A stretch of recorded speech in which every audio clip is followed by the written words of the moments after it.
ክቡር ጠቅላይ ሚኒስትር፣ ክቡራትና ክቡራን፣ ኢኮሜርስን ስናየው ኢኮሜርስ የዲጂታል 2025 ውጤት ብቻ ሳይሆን ዲጂታል 2030ን ወደ ኢኔብል የሚያደርግ ወደ ተሻለ አፈጻጸም የሚያመጣ ምክንያቱም ንግድ አጠቃላይ ማህበረሰቡን የሚነካ ነገር ስለሆነ በኢኮሜርስ ህዝቡን አጠቃላይ ወደ ዲጂታላይዜሽን አመጣ ነው ማለት ዲጂታል ኢትዮጵያ ተሳለጠ ወይም ዳር ደረሰ ለማለት ትልቅ መንደርደሪያ የሚሆን ነው።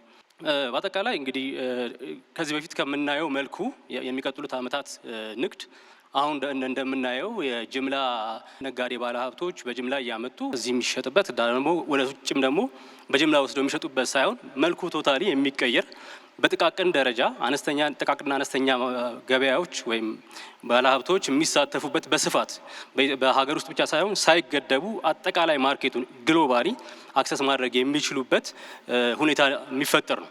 ስለዚህ አንደኛ ነገር የትኛውም ነጋዴ ጥቃቅንና አነስተኛ ሆነ በየትኛውም ደረጃ ያለ የዓለምን ገበያ አክሰስ ያደርጋል። ያ ብቻ አይደለም፣ የትኛውም ደግሞ ሸማች እንደዚሁ ሳይገደብ ከዓለም ዙሪያ መግዛት ይችላል ማለት ነው። ስለዚህ በጊዜና በሰዓት ተገድቦ የነበረው አጠቃላይ የግብይት ስርዓት ይቀየራል። ሁለተኛ ይሄ ከዚህ በፊት ንግድ ለመነገድ ያለው የሴትአፕ ላይክ ሱቆች ያስፈልጋሉና መጋዘኖች ምናምን የሚለው እሱ ባይፋር ይቀንሳል። ኮስቱ ከዚህ በፊት እንደምናስበው አይነት ንግድ የዛ አይነት ኮስት እየኖረው አይሄድም።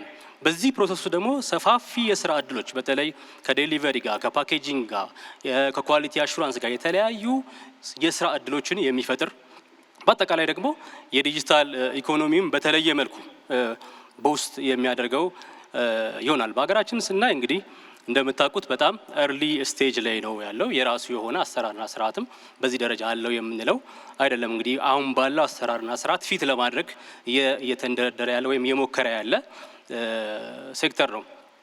እንደውም ኢንፎርማሉ በጣም አድጎ ቻሌንጅ እስከመሆን ድረስ በኢንፎርማል የሚደረጉ ግብይቶች በከፍተኛ ደረጃ ዶሚኔት ያደረጉበት ስርዓት ነው ያለን። በሌላ በኩል ደግሞ ፋይናንሻል ቴክኖሎጂዎች መስፋፋት ያለን የወጣት ፖፑሌሽን ከፍተኛ መሆን እነዚህ በጣም ትልልቅ ኢኔብለሮች ናቸው። በተለይ ደግሞ መንግስት አሁን ዲጂታል ኢትዮጵያ 2030 ላይ ለኢኮሜርስ የሰጠው ትኩረት እንደምታዩት ነው። አንደኛ ወደ 16 የሚሆኑ ተቋማትን አንድ ላይ አሰባስቦ በጋራ እንዲሰሩ አድርጓል።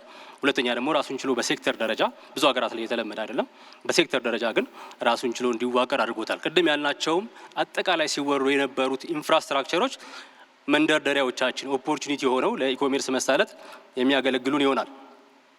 ያ ስንል ግን ያው ትልልቅ ቻሌንጆችን ፌስ እንደምናደርግ ግልጽ ነው። አንደኛው ከሁሉ በላይ ትልቁ ጋፕ አሁን ያለው ስርዓት ለትራዲሽናል ንግድ የተሰራ እንደመሆኑ ይሄ ነው የሚባል ለኢኮሜርስ ማሳለጥ የሚሆን አይነት መንደርደሪያ ሆኖ የሚያገለግላልም የታሰረ ከጅምላ ጋር የተያያዘ ኤክስፖርት ከጅምላ ጋር ኢምፖርት ከጅምላ ጋር የተያያዘ ነው። ወደ ጥቃቅን ስንመጣ ብዙ ነገሮችን ፔመንት ኢንተግሬሽንን ጨምሮ ብዙ ቻሌንጆች ያሉበት ነው። ያ ብቻ አይደለም። ያው እንደምታውቁት አብዛኛው ህዝባችን በገጠር የሚኖር ነው። ይሄ ደግሞ ከዲጂታል ሊትሬሲ ጋር ትልቅ ጋፕ ነጋዴውም ብትሉ ሸማቹም ብትሉ በከፍተኛ ደረጃ የዲጂታል ስኪል ጋፕ አለ። ብዙ ሙከራዎች አሉ። ያው የ5 ሚሊዮን ኮደርስ ለምሳሌ አንዱ ነው። ብቻ ዲጂታል ሊትሬሲ ላይ በስፋት መሰራት ይኖርበታል። ይህን እንግዲህ ለማድረግ ከ30 በላይ ቻሌንጆችን በተለይ የሬጉላቶሪ ቻሌንጆችን ለይተን በ5 ሳንድ ቦክሶች የሀገር ውስጥ የኢምፖርት ኤክስፖርት የየራሳቸው ባህሪ ስላላቸው እና ሎጂስቲክን ከማስፋፋት አንጻር እንዲሁም በተለየ መልኩ ደግሞ ያየ ነው መንግስት ለሀገር ውስጥ የኢንዱስትሪ ፓርኮች ለሀገር ውስጥ መሸጥ ስለፈቀደ አጠቃላይ ይሄ ሳንድ ቦክስ አላማው ምንድነው? እንዴት ነው ኢኮሜርስን ከዓለም ለኛ አዳፕት የምናደርገው? this is very important። እንደወረደ ስናመጣው የሚገጥምን የኛ ሀገር ማርኬት እንደምታውቁት ነው በብዙ በደላላ የተያያዘና በዲማንድ ኤንድ ሰፕላይ ህግ በዛ ደረጃ የሚሰራ አይደለም። ወደኛ ሀገር ስናመጣው ምንድነው የሚሆነው? ምንድነው መልኩ? ምን አይነት መልክ ነው የሚይዘው ብሎ ለማየት የሚቀጥሉት 6 ወራት እንደዚህ አይነት ሳንድ ቦክሶችን ኤክስኪዩት እናደርጋለን ብለን በስትራቴጂው ነድፈናል ማለት ነው። የመጀመሪያው እንግዲህ ከሀገር ውስጥ ንግድ ጋር የተያያዘ ነው። እንግዲህ ሀገር ውስጥ ንግድ በጣም ማበረታታት የምንፈልገው ህዝባችን ሆነ ነጋዴዎቻችን ንግድን ሲያስቡ የመጀመሪያ አማራጭ ኦንላይን ሆኖ እንዲያስቡ የምንፈልግበት በተለየ መልኩ አዌርነስ እና የሎጂስቲክስ ፕሮብሌሞችን ለመፍታት የምንንቀሳቀስበት አንድ የሳንድ ቦክስ ነው። ከዛ ጋር ተያይዞ ደግሞ የሎጂስቲክ እና የፉልፊልመንት የፉልፊልመንት የምንላቸው ምንድነው አነስ ያሉ የስቶር አክቹአሊ በሌላው ዓለም ሰፋፊ ስቶሮች ናቸው እና አማዞን ጋር ስትሄዱ ግን በእኛ ሀገር ኮንቴክስት መለስ ያሉ የፉልፊልመንት የስቶሮች ስቶር አላቸው፣ የፓኬጂንግ ኤሪያ ያላቸው፣ እንደገና ዴሊቨሪ ኤሪያ ያላቸው የዚህ አይነት ስቶሮችን ሪኖቬት አድርገን 6 በአዲስ አበባ 2 ደግሞ ከአዲስ አበባ ውጭ አድርገን አጠቃላይ የዚህ ራሱ መልክ ምን መምሰል አለበት። ምክንያቱም በሌሎች ሀገሮች እንደምናየው የሞተር ባይክን ተጠቅሞ ዴሊቨሪ እንስራ ብንል ምን ያህል ከተሞቻችን እንደሚያበላሽ ብዙ ሀገር ሄዳችሁ ታውቁታላችሁና እሱ ከዞር ለማድረግና ከዛ ይልቅ በተለያዩ ኪዮስኮችና በተለያዩ ትንንሽ የዴሊቨሪ ኤሪያዎች ፕላስ ደግሞ እንደዚህ ትንሽ ሰፋ ያሉ ፉልፊልመንት ሴንተሮችን አዘጋጅተን የሎጂስቲክሱን ማሳለጥ አለብን። ይሄን እንዴት ቴስት እናደርገው ብሎ የሚያወጣ ሳንድ ቦክስ ነው ማለት ነው። ሌላኛው ሳንድ ቦክስ ኤክስፖርት ነው። ኤክስፖርት በጣም እንዲያደርግ የምንፈልገው የተለየ መልክ ይዞ እንዲመጣ በትንንሽ ደረጃ ያሉ ቢዝነሶች ግሎባሊ መሸጥ እንዲችሉና ከዛ የሚገኘውን የኤክስፖርት ገቢ በጣም የማሳደግ ያለመ ነው። እንግዲህ ትልቁ ቻሌንጅ የሚሆነው የኛ ሀገር የኳሊቲ ጉዳይ ነው። ምርቶቻችን በዓለም ደረጃ ተወዳድረው ለመሸጥ ከፍተኛ የኳሊቲ ኢኔብሊንግ ስራ መሰራት ይኖርበታል። ፕላስ ኢንተርናሽናል የፔመንት ኢሹዎችም ትልቁ ቻሌንጆች ሆነው በዚህ ኤክስፖርት ሳንድ ቦክስ የምናያቸው ናቸው። ኢምፖርት መልኩ ከኤክስፖርት ጋር ተመሳሳይነት ያለው ነገር ቢሆን ስቲል ግን ዲስከሬጅ የምናደርገውና በተለይ ከውጭ ምንዛሪ ጋር እያይዘን ያን ያህል ጋፕ እንዲፈጠር የማንፈልገው ወይም ኢምፓክቱ ዞሮ ዞሮ ቱ ዌይ ስትሪት ነው።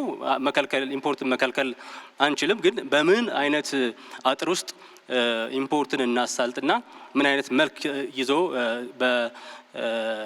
በኢኮሜርስ ውስጥ ይቀጥል የሚለውን የምናይበት ሳንድ ቦክስ ነው ማለት ነው። በአጠቃላይ እንግዲህ እነዚህ ሳንድ ቦክሶች ውጤታቸው ምንድነው የሚሆነው? ከነዚህ የምናገኘው ዳታ ለ6 ወር ረን ስናደርገው የተለያዩ ህጎችን እናሻሽላለን፣ የተለያዩ አሰራሮችን እናሻሽላለን። እነዚህ የተሻሻሉ አሰራሮች ያላቸውን ኢምፓክት ደግሞ እያየን እነዛን አስተካክለን ፋይናሊ የኢኮሜርስ ህግና አሰራር ይሄን አይነት መልክ ይኖረዋል ብለን የምንሄድበት ነው ማለት ነው። ስለዚህ አጠቃላይ እንደ ሀገር የምንተገብራቸው ነገሮች ስለሚሆኑ አንደኛ ነገር ይሄ አመራር በተለየ መልኩ ሬዲ መሆን ይጠበቅበታል። አንድም ከሬጉላቶሪ የሚወጡ ህጎች እስከታች ድረስ ከመተግበር አንጻር፣ ሌላም ካፓሲቲ ቢልዲንግ ጋር ከአዌርነስ ጋር የተያያዙ ስራዎች ሁሉ በስፋት መሰራት ስላለባቸው ለዚህ መዘጋጀት ያስፈልጋል። በተለይ ደግሞ አጠቃላይ የሳንድ ቦክሱ ውጤት የሚወሰደው በምንሰበስበው ዳታና አናላይዝ በምናደርገው ልክ ስለሚሆን ዳታ ኤክስቼንጅ ላይ የተለየ ትኩረት ተሰጥቶ መሰራት ይኖርበታል። ያው እንግዲህ ኢኮሜርስ የሚቀጥሉት ጥቂት ዓመታት ፎር ሹር የተለየ መልክ ይዛል። ንግድ ቅድም እንዳልኩት በጅምላ ላይ የተመሰረተ መሆኑን ያበቃል። ወይም በሌሎች ሀገራት እንዳየነው አብዛኛው የንግድ ትልቁ ፓርት በጥቃቅን ንግዶች ጋር የተመሰረተ ነው የሚሆነው። ስለዚህ ለዚህ ለማይቀረው ጉዞ አብረን እንጓዝ እላለሁ። አመሰግናለሁ።